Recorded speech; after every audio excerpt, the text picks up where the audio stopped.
छेडछाडीत माझ्या मुलाला राजकारणीचा दबाव टाकून फसवले। छेडछाड झालीच नाही, खोटा गुन्हा दाखल झाला, पठाडे यांच्या आईचा आरोप।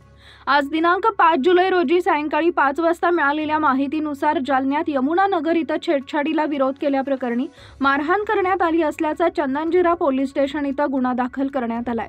या प्रकरणी आरोपीस अटक करण्यात आली आहे। छेडछाडीत काही संबंध नाही, यामागे राजकारणाची दबाव टाकून फसवले असल्याचा आरोप पठाडे यांच्या आईनं केला आहे। यामध्ये छेडछाड झालीच नाही, किरकोळ भांडण झालंय। या भांडणातून खोटा गुन्हा दाखल असल्याचा आरोप पठाडे यांच्या आईनं केलाय। काय प्रकरण झालं होतं? आता यमुना रेस्टॉरंटमध्ये माझ्या मुलं किरकिर झाल्या आमच्या। माझ्या मला मारलं, माझा मुलगा विचारायला गेला तर त्यानं मारहाण केली। आम्हाला एवढं मार लागून यांचं कोणीच नव्हतं, मी माझा मुलगाच होता फक्त। आणि त्या गणेश काकड्याला बळजबरीच फसवा लागले माझ्या मुलाला पण आणि त्याला पण। आणि एवढं मारून सुद्धा पण आम्हाला काहीच ते आमच्याकडे बघायला नाही पोलीस लोक। आणि ते राजकारणी लोकांना मुद्दाम यांना फसविलं मारहाण करून। मग काहीच प्रकरण नाही, मारहाणीची केस आहे फक्त।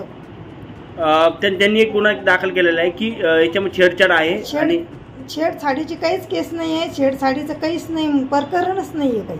म्हणजे तुमच्या मुलाला फसवलं असा तुमचा आरोप आहे का? माझा मग मी माझ्या मुलाला फसवलं आणि ते ना माझ्या मुलाला ते ना गणेशला फसवलं, माझ्या मुलाला पण फसवलं। काय नाव मावशी आपलं?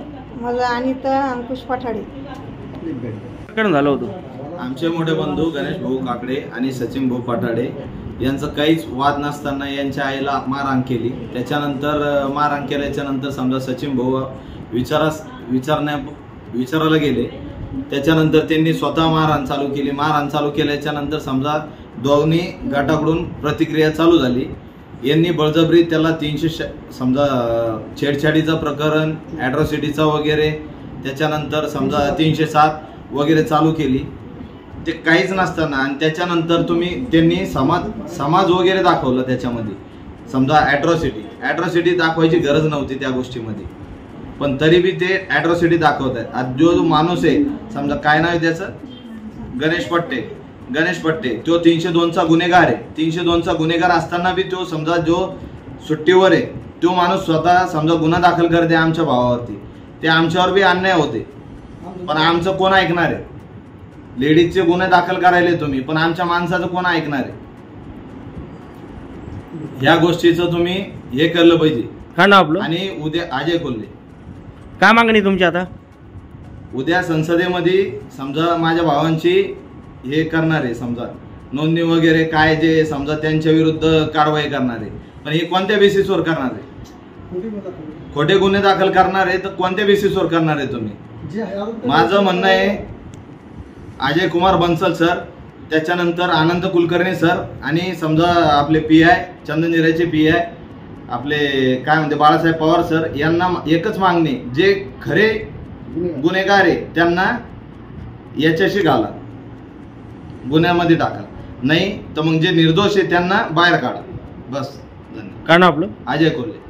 सांगा भैया, काय प्रकरण झालं होतं? एकीकडे देखील छेडछाडचा गुन्हा दाखल केलेला आहे। प्रकरण नाही आहे, हे लेडीजचे भांडण होतं गल्ली म्हणलं, पण यांनी राजकीय दबावाच्या आधारे येऊन सनी यांनी छेडछाडीचं प्रकरण दुसरं वळण दिलेलं आहे याच्यामध्ये।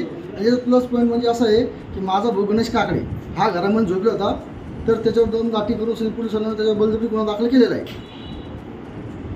आता काय मागणी आहे तुमची? आमची मागणी एवढीच आहे की योग्य ती कारवाई यांनी करावे, जे आरोपी त्यांना सजा द्यावा, पण फक्त जे निर्दोष आहे त्यांना बळजबरी अडकलेलं आहे, असं आमचं म्हणणं आहे। काय नाव आपलं? माझं नाव खुशी काकडे। काय प्रकरण झालं होतं? प्रकरण तर मला एवढं काही माहिती नाही त्यातलं, पण मी जेवढं बघितलं आहे की अगोदर त्या माणसाने समोरच्या माझ्या मावशीला मारलेलं आहे दगडाने। आता नॉर्मलची गोष्ट आहे, कोणत्याही समजा आईला मारलं तर मुलगा मारणारच किंवा मग बोलणार। तर साधा तो विचारायला गेला, विचारलं की का मारलंस बाबा, असं की त्यांनी माझ्या भावावर अटॅक केला, मारला, चाकूने मारलं, त्याच्या गालाला 8-9 टाके पडलेत। आणि ते होऊन सुद्धा आम्ही पोलीस स्टेशनला गेलो। पहिले पोलीस स्टेशनमध्ये गेल्यावर आमची कंप्लेंट घेतली नाही, आम्हाला सिव्हिल हॉस्पिटलला पाठवलं। तिथून मग आम्ही सिव्हिलमधून प्रायव्हेटमध्ये आलो, दोघांना ॲडमिट केलं आम्ही। तिथं येऊन पोलीसवाल्यांनी माझ्या भावाला अटक केली। त्याच्यानंतर मावशीला बघितलं नाही. म्हणजे जे ऍडमिट आहे त्यांना बघायचं नाही, जे मोकाट फिरत आहे त्यांना फिरू द्यायचं, ज्यांनी मारलं त्यांना फिरू द्यायचं, आणि जे पेशंट आहेत त्यांना पडू द्यायचं हॉस्पिटलमध्ये. हा कुठला न्याय आहे? खोटं, पार सगळं खोटं लावलंय. कोण म्हणतंय पोरीला छेडलं, कोण म्हणतंय पोरीला छेडलं म्हणे.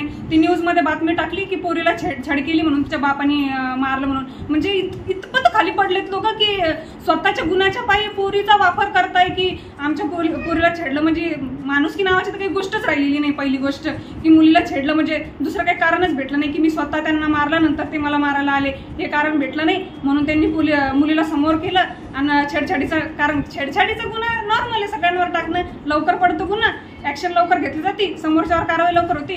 फसवायचं कोणत्या गोष्टीमध्ये, तर ही गोष्ट सापडली त्यांना फसवायची, छेडछाडीचा गुन्हा. राहिली गोष्ट गणेश भाऊ काकडेंची, तर ते काही या गुन्ह्यामध्ये नव्हते. ते म्हणजे त्या संबंधच नाही त्या गुन्ह्याशी. बळजबरी त्यांना या गुन्ह्यात घेतलेलं आहे, बळजबरी त्यांना या गुन्ह्यात अटकवलेलं आहे. म्हणजे जे गुन्ह्यात आहेच नाही, तुम्ही अख्ख्या गल्लीचं नाव घेता, तुम्ही जे व्यक्तीने त्यांचं नाव घेता, दिसतंय सगळ्यांना खोटंय म्हणून दिसतंय. ज्या आपण एका व्यक्तीशी भांडतोय, 4 जणांचे नाव त्याच्यामध्ये ऍड करतोय, ऍट्रॉसिटी टाकतोय, छेडछाडीचा गुन्हा टाकतोय, एवढे 4 गुन्हे, आणि अख्ख्या गल्लीवर अख्खी गल्ली कसं काय करू शकते एवढे सगळे गुन्हे? असं कसं, कोणता न्याय हा? मला एवढंच वाटतं फक्त की जे हे विधानसभेत हे मांडलेलं आहे, आधी त्याची खोलवर चौकशी व्हावी.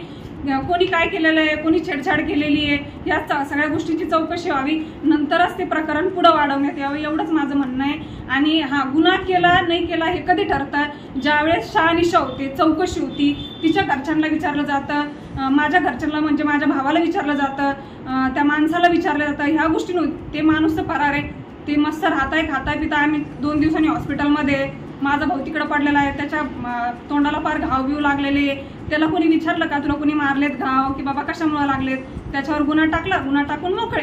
म्हणजे बाकी कोणी विचारणारच नाही. आम्हाला इथं हॉस्पिटलमध्ये माझ्या मावशीला कोण विचारतंय का येऊन तुम्हाला कोणी मारलं, काय मारलं, कशामुळे मारलं? कोणी नाही विचारणार. तुम्ही तुमच्या पद्धतशीर त्यांची मुलीची कारवाई केली म्हणून झालं तुमचं काम, छेडछाड केली झालं तुमचं काम. अख्ख्या गावात पेरलं की मुलीची छेडछाड केली म्हणून पोरांनी मुलीच्या बापाला मारलं, आहे की नाही? आता तुम्ही फक्त एवढंच कारवाई करा. माझं तर एवढंच म्हणणं आहे की तुम्ही जे योग्य ते न्याय मिळावा आम्हाला. जास्त काही गोष्टी मी बोलत नाही, कारण ऑलरेडी सगळं म्हणजे बदनामी झाल्यासारखीच झाली. आमच्या भावाने जी गोष्ट केलीच नाही त्या गोष्टींना आम्हाला त्या गोष्टी फेस करायला लागते. माझं एवढंच म्हणणं आहे की योग्य ते न्याय मिळाला पाहिजे आम्हाला. माझ्या भावाला सोडून दिलं पाहिजे पटकन. माझा भाऊ जर आतमध्ये येतो, तो काय करतोय बाहेर फिरून? त्यांनी मारलं, तो बाहेर मारून फिरून बाहेर फिरतोय, आरामात खातोय पितोय. आणि जे नाहीये, गणेश भाऊ मध्ये नाहीये, अजून कोणाकोणाला अटकवलंय काय माहिती, किती जणांचे नाव घेतलेले, ते नाही मध्ये, त्यांना बळजबरी अटकून टाकलंय ते मध्ये. आणि हे मोकाटसारखं कुत्रासारखं फिरतोय हा बाहेर. आम्हाला न्याय पाहिजे. आम्हाला काय ते सांगून द्या पोलीसवाल्यांनी, इथं काय करायचंय, त्यांना सोडायचंय का माझ्या भावाला किती दिवस आतमध्ये ठेवायचंय एवढं सांगून द्या बस. नाही तर आम्ही मोर्चा काढू. माझं नाव शीतल उबाळे. त्यांचं काय झालं माहिती नाही मला. आधी मी नेमकीच आले तर त्यांनी ना डायरेक्ट अचानक हल्ला केला. माझ्या आईला ना इटाने मारलं, त्यांनी माझ्या भावाला मारलं. कशामुळं मारलं? त्यांचा काय गुन्हा होता? एखादा मुलगा मारतो आईच्या अंगावर धावून आल्यावरच मारतो ना. तुम्ही आज त्याच्यावरती गुन्हा दाखल केला. माझी आई दवाखान्यात पडलेली आहे, त्याला एवढं मारलं. आम्ही पोलीस स्टेशनला गेलो, रक्ताने माझ्या आईला भरून घेऊन गेली मी तिथं आमची तक्रार घेतली नाही, काहीच नाही, कोणीच ॲक्शन घेतली नाही. मग तुम्ही काय करता? पोलीसवाले आम्हाला म्हणतात काय नाही झालं, तुम्ही बघा, बसा इथं, दवाखान्यात जा. मग तुम्ही त्यांच्या कंप्लेंट नोंद करून घेताय, आमचं काय घेत नाहीये? आम्ही घरी पडलो म्हणून. आणि त्यांच्याकडे काय आहे म्हणजे तुम्ही अत्याचार, ज्यांच्यावर अत्याचार झाला त्यांचे घेणार नाही.